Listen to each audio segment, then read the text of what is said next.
5 years. The dark age of Sonic the Hedgehog, some of Sonic's worst games, lasted for 5 years. Ruined what credibility Sonic had, and the series has been rocky ever since. Yeah, but not really. The so-called Dark Age of Sonic is a popular talking point among many for being the worst the series had to offer. Re-releasing game after game of poorly thought out ideas, over-ambitious expectations, and going too far to keep Sonic relevant among its rivals. Sonic the Hedgehog 2006 being the prime example. A convoluted story, awkward animations, stiff gameplay, a cringy romance, Blaze the Cat's inclusion, bugs and glitches that ruined the whole experience. The game was an undisputed mess. While the end of said age differs from person to person, we can all agree that Shadow the Hedgehog was the start of it in 2005, with its take on a darker story focusing on the alien origin of Shadow and gun-based gameplay in a Sonic game no less. Then there was Sonic 2006, a butchered quote anniversary port of Sonic the Hedgehog on the Game Boy Advance and Sonic and the Secret Rings, which, while greatly reviewed at the time for being something refreshing and Sonic being the only playable character, is a carpal tunnel inducing slog of a motion controlled laden game. I personally feel that the age ended in 2008 with Sonic Unleashed, but others will cite Sonic and the Black Knight as the last dark game with its waggle-based sword controls, before Sonic Colors and Sonic the Hedgehog 4 Episode 1 arrived to brighten up our day.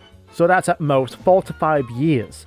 But when looking back, 12 games were released during that period, and at most, 5 of them were bad. This is the same period where we got gems such as Sonic Rush and Sonic Riders. The era is certainly notorious for its attempts at darker storytelling and a willingness to risk trying new ideas. And that's why I like it. There's something about its all-or-nothing approach with games such as Secret Rings and Shadow the Hedgehog that make this era ironically enjoyable. Not all of them are flawed gems, obviously, but I would still recommend those curious enough to actually play Sonic 2006 and understand what went wrong with it. Shadow the Hedgehog is a ridiculous concept, but it's still fun to play, and Sonic and the Black Knight still has the best story told in a Sonic game. But after Sonic Unleashed and Black Knight, it was time to move the series in another direction. In comes Sonic Colors, a more colourful and simpler title compared to Unleashed. My personal opinions aside, it did its job. It put Sonic on a more stable path going forward, especially with Sonic Generations a year later, but at the same time we also got Sonic the Hedgehog 4 Episode 1, a sequel 16 years later that was fueled with nostalgia while doing its own thing. As a side note, I find it funny how much press was on Sonic 4 to be this major comeback, while Sonic Colors was the game that most fans were looking forward to, especially at Summer Sonic 2010. This can be stated as the start of the meta era, an era where nothing but nostalgia, puns, and self-deprecating jokes thrive. Like I said, Sonic Colors was simple and safe. Sonic 4 was badly handled nostalgia, and Generations took both sides and gave us a great game to celebrate 20 years of the Blue Blur. The start of this era was safe, but Sonic Lost World was the diving point where it just got worse, and worse, and worse. This era also killed off my favourite spin-off, Sonic Riders, pretty early on with the Kinect-riddled Sonic 3 Riders and any possibility of Sonic 4 getting an Episode 3 after the underwhelming reception of Sonic 4 Episode 2. Sonic Lost World was everything wrong with the direction Sonic was heading, which is unfair because Lost World could have been good if the design was more than just Sonic in a Mario game with more wisps that overshadowed the parkour gameplay. Then came Sonic Boom, a spin-off series that many thought was a reboot to the series after its announcement, but was merely a more Western-driven side series with new and familiar characters.